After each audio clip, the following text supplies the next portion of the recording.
Nahulikam ang kolong-kolong driver na yan sa Burgos, Ilocos Norte. Habang nagmamaneho, itinataas ng lalaki ang kanyang paa at kamay. Inulit pa niya yan sa kurbadang bahagi ng kalsada at tila nakipagkararahan pa sa ilang sasakyan. Ayon sa uploader ng video, hindi nahuli o nasita ang driver dahil walang pulis sa lugar.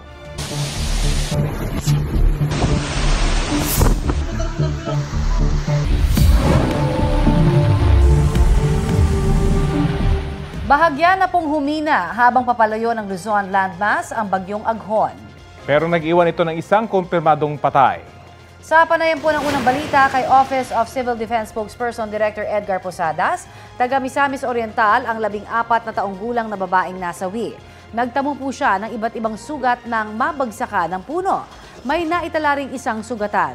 Patuloy ang verification sa ulat na 7 iba pa ang sugatan. May mga ulat din nasawi sa iba't ibang bahagi ng Quezon Province. Kabilang dyan ang isang sanggol sa Padre Burgos na natangay umano ng baha mula sa kanilang bahay. At 2 nabagsakan ng puno sa Lucena City at sa bayan ng Chaong. Bini-verify pa kung may kinalaman ng mga ito sa bagyo.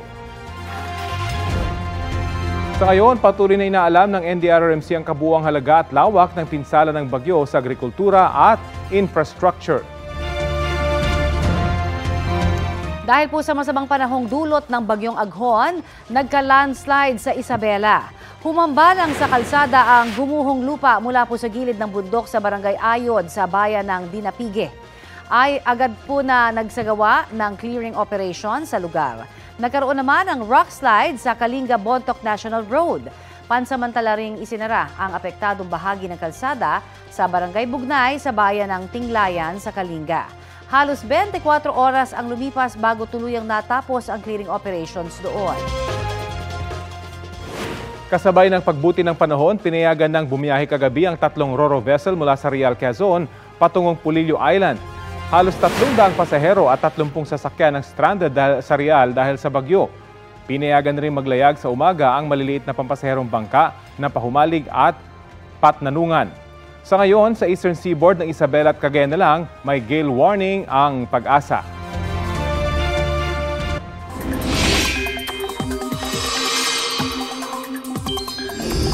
Wala na pong nakataas na wind signal sa bansa dahil sa patuloy na paglayo ng bagyong Aghon. Huling namataan ng Pag-asa ang mata ng bagyo, 315 kilometers, silangan ng Tuguegarao, Cagayan.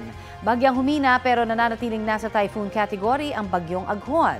Bukas, inaasahang lalabas ng Philippine Area of Responsibility ang nasabing bagyo. Hindi na rin ito magpapaulan pa sa bansa. Mga local thunderstorm o kaya ulang dulot ng southwesterly wind flow ang mararanasan ngayong pong araw. Kahit binagyo tayo, hindi pa po opisyal na tag-ulan. Ayon sa Pag-asa, may mga kriteria na kailangan munang makita bago ideklara ang simula ng rainy season.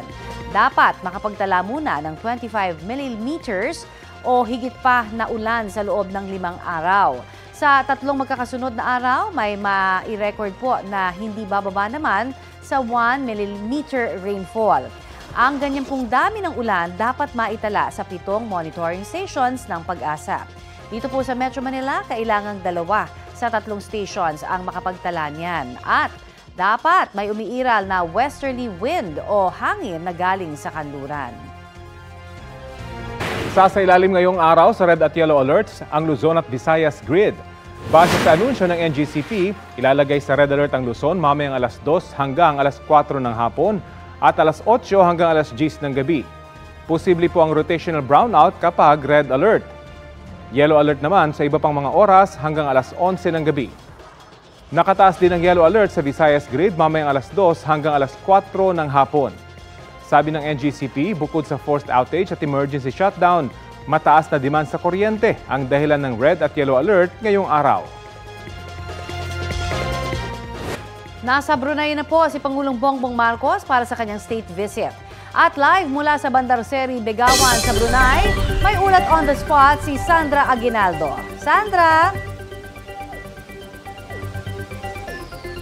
Yes, Connie, 10:01 a.m. po ay lumapag na yung eroplano na sinasakyan ni President Ferdinand Marcos Jr. at ni First Lady Liza Marcos para po sa pinakaunang state visit ni Pangulong Marcos dito po sa Brunei. At dito naman po sa aking kinatatayuan dito po sa Palasyo ng Istana, ito po yung official residence ng Sultan ng Brunei, ay inaasahan na darating siya bandang 11 a.m. po yan ng umaga. Magkakaroon ng welcome ceremony dito mismo sa bandang kinlikuran at siya po ay magkakaroon din ng bilateral meeting kasama po si Sultan Hassanal Bolkiah.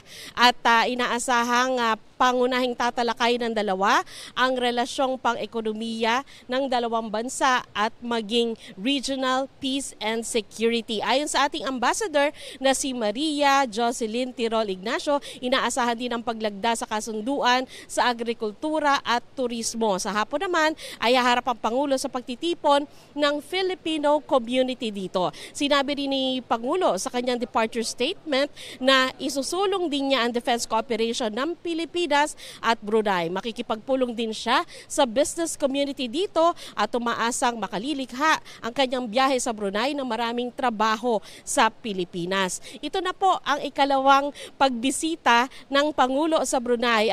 Ang una ay noong siya po ay dumalo sa royal wedding ni Prince Matin at noong Enero po yan, at ayon sa Department of Foreign Affairs, meron pong 25,000 na Filipino dito sa Brunei at siya po ay inaasahan nga makakaharap yung ilan sa kanila sa pagtitipon mamayang hapon. Alam niyo po, habang ako'y nagre-report, yung nakita niyo nagsidaan ay yan po yung mga opisyal ng Pilipinas at sila nga po ay papasok na dito mismo sa Istana at sila po ay kasama doon sa official delegation ni Pangulong Marcos. Bukas naman po inaasahan na merong meeting ang Pangulo sa business community dito at siya rin po ay inaasahang haharap sa media. So Connie, yan muna po ang pinakahuling ulat mula dito sa Brunei. Connie? Maraming salamat, Sandra Aguinaldo. Mahigit 20 guro ang naospital sa Dagupan, Pangasinan dahil umano sa kanila kinaing fresh lumpia. Ayon sa DepEd, kabilang sila sa mahigit 200 dumalo sa seminar bilang paghahanda sa implementasyon ng matatag curriculum. Nakaranas sila ng pagkahilo, pananakit ng tiyan, pagsusuka at pagdurumi. Sa ngayon, nasa maayos na ang kalagayan ng mga guro matapos ma-check up sa ospital. Kumuha na rin ng sample ng kinaing fresh lumpia ang City Health Office para suriin. Wala pang pahayag ang pamuno ng Schools Division Office ng Dagupan. Paalala ng DOH, tiyaking malinis ang kamay maging ang mga gagamitin sa paghahanda ng pagkain. Lutuing mabuti ang pagkain. Gumamit ng sariwa at hindi expired na sangkap sa pagluluto. Ihiwalay ang mga hilaw na pagkain sa naluto na at panatilihin ang eksaktong temperatura ng mga naluto ng pagkain. Kapuso, para sa mga maiinit na balita, mag-subscribe sa GMA Integrated News sa YouTube. Sa mga kapuso naman abroad, subaybayan nyo kami sa GMA Pinoy TV at sa www.gmanews.tv.